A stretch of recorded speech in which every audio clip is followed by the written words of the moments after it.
Doctor BR Ambedkar Konaseema జిల్లా రామచంద్రపురం మండలం వేగయమ్మపేట సమీపంలో శుభకార్యానికి వెళుతూ వ్యాన్ బోల్తపడిన ప్రమాదంలో గాయపడి రామచంద్రపురం ఏరియా ఆసుపత్రిలో చికిత్స పొందుతున్న 45 మంది క్షతగాత్రులను రాష్ట్ర కార్మిక శాఖ మంత్రి వాసంశెట్టి సుభాష్ వైద్యాధికారులతో కలిసి క్షతగాత్రులను పరామర్శించి ధైర్యం చెప్పారు.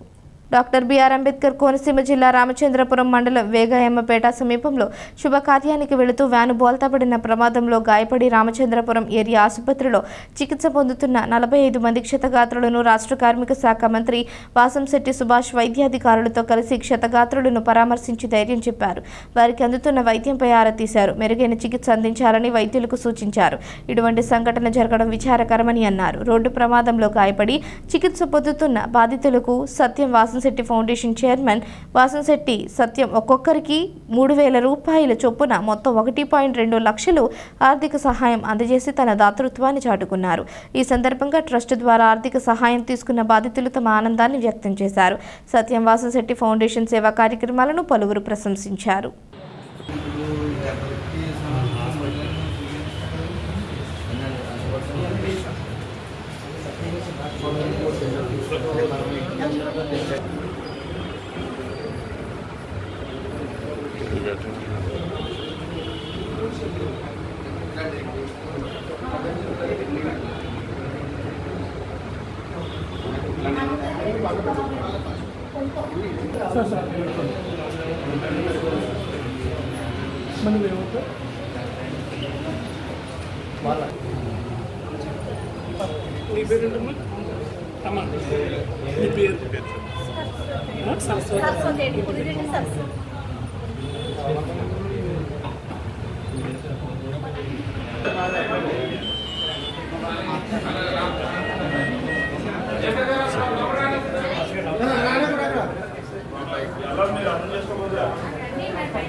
వెనక్కి ఉండండి, పేషెంట్ వాడు కదా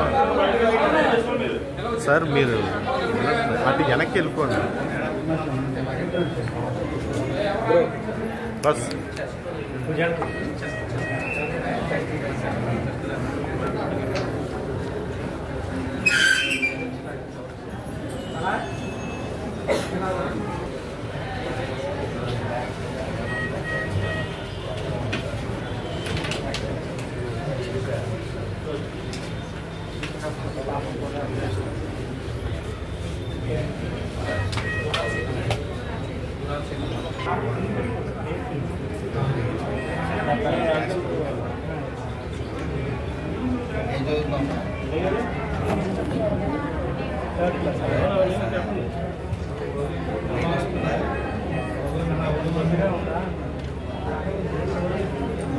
చెప్పాలి.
ఎవరికి ఫ్రాక్చర్స్ లేవు కదండి?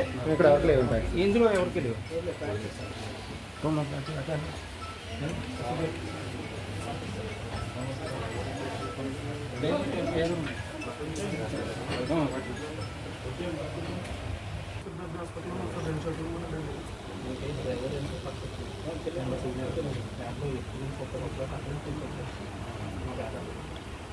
ఇరుగుకోవడం వల్ల వచ్చింది. ఓవర్లోడ్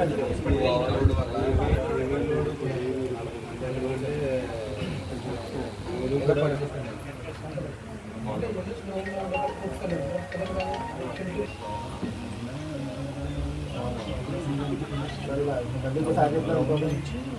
ఈరోజు ఉదయం తోటపేట గ్రామం నుంచి మట్లపాలిక గ్రామానికి ఒక ఫంక్షన్ నిమిత్తం వెళ్తున్నారు తోటపేట గ్రామస్తులు.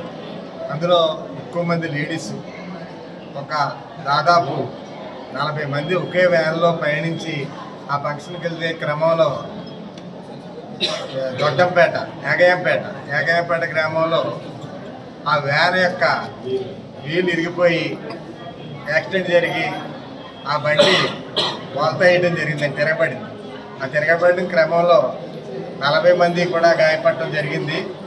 ఆ 40 మంది గాయపడిన వెంటనే మంత్రి గారికి ఫోన్ రావటం, మంత్రి గారు వెంటనే దూరం గ్రామంలో ఉండటం వల్ల నన్ను అలర్ట్ చేయటం, నేను వెంటనే వచ్చి వాళ్ళందరూ కూడా దెబ్బలు తగిలిన పేషెంట్లు వచ్చేటడికి మేము రెడీగా ఉండి ఇక్కడ సూపరింటెండెంట్ గారిని అలర్ట్ చేస్తే వాళ్ళ యొక్క బృందం అంతా కూడా భోజనాలకు వెళ్లకుండా వాళ్ళ సహాయకులు కూడా ఎక్స్ట్రా రప్పించుకుని యుద్ధ ప్రతిపాదిక మీద ఆయన చేసిన సేవ, ఈ హాస్పిటల్లో డాక్టర్లు చేసిన సేవ కూడా చాలా గొప్ప సేవ.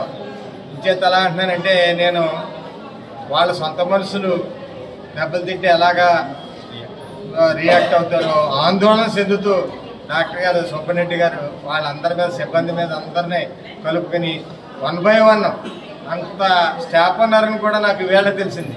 అందరూ కూడా ఆ స్టాఫ్ అంతా వచ్చి చేసిన సేవ వల్ల కొన్ని ప్రాణాలు కూడా దక్కడం అంటే ఆయన సొంత మనుషులకి చేసినట్టుగా అంత ప్రేమగా చేసి ప్రైవేటు వైద్యులు కూడా ఇటువంటి సేవ ఎవరు చేయరు. దానికి నాకు హృదయం ద్రవించి వాడు కూడా ఉండి వారిని ప్రవీణ్ గారు, డాక్టర్ సూపరింటెండెంట్ ప్రవీణ్ గారు నిజంగా కూడా వారిని నేను అభినందిస్తున్నాను. కారణం ఏంటంటే, అభినందించాలని ఏదో మొక్కస్తుతి కోసం కాదు, నేను ఈవేళ ఆయన చూసిన పరిస్థితి చూస్తే ఆయన పడ్డ ఆందోళన చెమటలు పట్టేసి ఇక్కడి నుంచి అక్కడికి పరిగెట్టి ఎవరైనా అడ్డం వస్తే కూడా నన్ను కూడా గెట్టేసి పరిస్థితిలో ఉన్నారు ఆయన. అంత ఎవరున్నారో ఎవరు లేదో చూడలేదు, పేషెంట్లు చూసుకుంటానే ఎదురుకెళ్ళే క్రమం నాకు చాలా ఈవేళ నా హృదయం అంతా కూడా ఆయన మీద ఒక దృష్టి, ఆ భగవంతుడు ఆయనకి ఇంకా మంచి కళ చేయాలని, ఇంకా రోగులు సేవ చేయాలని కోరుకుంటూ మేము ఆ ప్రయత్నంలో ముగ్గురికి బాగా సీరియస్గా ఉండి ఆయన కాకినాడ పంపించి మేమందరం కలిపి ఆయనతో పాటు మేము కూడా ఉండి మేము చేయగలిగేది ఏమీ లేదు, మాట సాయమే. ఆ టైంలో అంతా డాక్టర్ గారే చూసుకుని, డాక్టర్లు, నర్సులు, ఆఖరికి ఈ పరిశుభ్రత చేసేవాళ్ళు కూడా అందులో పాల్గొని చాలా సేవ చేశారు. ఈరోజు వీరు చేసిన సేవ కొన్ని ప్రాణాలు కాపాడగలిగారు. చాలా కనపడిన దెబ్బలు, విపరీతమైన దెబ్బలు తగిలే అందరికీ కూడాను. ఈ దృక్పథంలో నాకు సత్యం వాసన చెట్టు అనే ఫౌండేషన్ చైర్మన్ నేను. దానికి ఒక కొంత వీళ్ళు అందరూ కూడా ఏ రోజుకి ఆ రోజు గడిచే పని చేసుకుంటే గడని కార్మికులు వీళ్ళందరూ కూడా, దళితులు అందరూ, వీళ్ళకి ఆర్థిక సాయం చేయాలనే దృక్పథంతో నేను ఆర్థిక సాయం చేయడం, 40 మందికి ఆర్థిక సాయం చేయడం జరిగింది ఈరోజు. తదుపరి కూడా నేను డాక్టర్ గారికి టచ్లో ఉండి ఇంకా కొంతమందిని కాకినాడ పంపాలేమో అని కొంచెం అనుమానంగా ఉంది. రేపు ఎల్లుండిలో మెరుగైన సేవ చేయడం కోసం మేము డాక్టర్ గారితో సంప్రదింపులు జరిపి ఇంకా అవసరమైతే కాకినాడ ఆసుపత్రికి పంపడం, ఇంకా కూడా మన ఆసుపత్రిలో అవన్నీ సేవలు అవన్నీ ఉంటే ప్రైవేట్ హాస్పిటల్కి కూడా పంపి వీళ్ళందరికీ కూడా మామూలు స్థితికి వచ్చేదాకా వైద్యం తప్పకుండా డాక్టర్ గారు ద్వారా నేను చేస్తానని మీకు అందరికీ మాటిస్తున్నాను. నమస్కారం.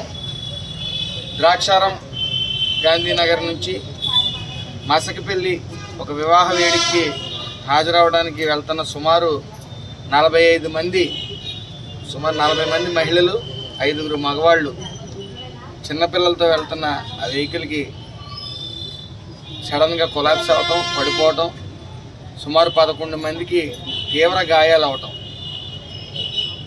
అలాగే మిగతా 27 మందికి కూడా స్వల్ప గాయాలు అవటం ఒక రకంగా అదృష్టం అని చెప్పాలి. ఆ టైంలో హెవీ వెహికల్స్ ఏమి వెళ్ళకపోవటం వల్ల ప్రమాదం తప్పింది.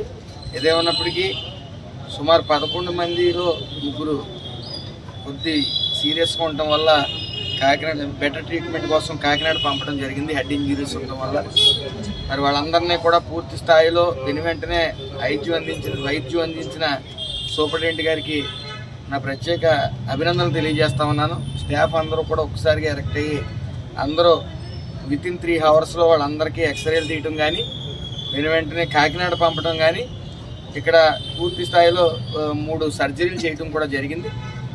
అందరూ కోలుకోవడం జరుగుతూ ఉంది. కాకపోతే 3 ఏదైతే కాకినాడ హాస్పిటల్కి వెళ్ళారో వాళ్ళ పరిస్థితి కొద్ది విషమంగా ఉంది. ఇంకొక 1 or 2 అవర్స్లో పూర్తిగా వాళ్ళ ఒక ఆరోగ్య పరిస్థితి తెలుస్తుంది. మరీ ముఖ్యంగా 95% ఆడవాళ్ళే ఉంటాం. ఆడవాళ్ళకి పూర్తిగా మొఖాలకి ఎక్కువ గాయాలు తగలటం, స్టిచ్చెస్ పట్టడం కూడా చాలామందికి జరిగింది. ఎవరికి ప్రాణహాని అయితే మాత్రం లేదు. 3 మాత్రం కొద్ది క్రిటికల్ కండిషన్లో ఉన్నారు. వాళ్ళు అవుట్ ఆఫ్ డేంజర్ అని చెప్పి అన్నారు. మరి ఏదేమైనప్పటికీ ఇలాంటి విచారకరమైన సంఘటన, ఇలాంటి దురదృష్టకరమైన సంఘటన జరగకుండా కొన్ని చర్యలు అతి త్వరలో తీసుకుంటాం. అలాగే వీళ్ళందరూ కూడా ఇంచుమించు 10-15 మంది ఈరోజు డిశ్చార్జ్ చేయడం జరుగుతుంది. మిగతా వాళ్ళు కూడా త్వరగా కోలుకోవాలని మనం అందరం కోరుకుంటాం.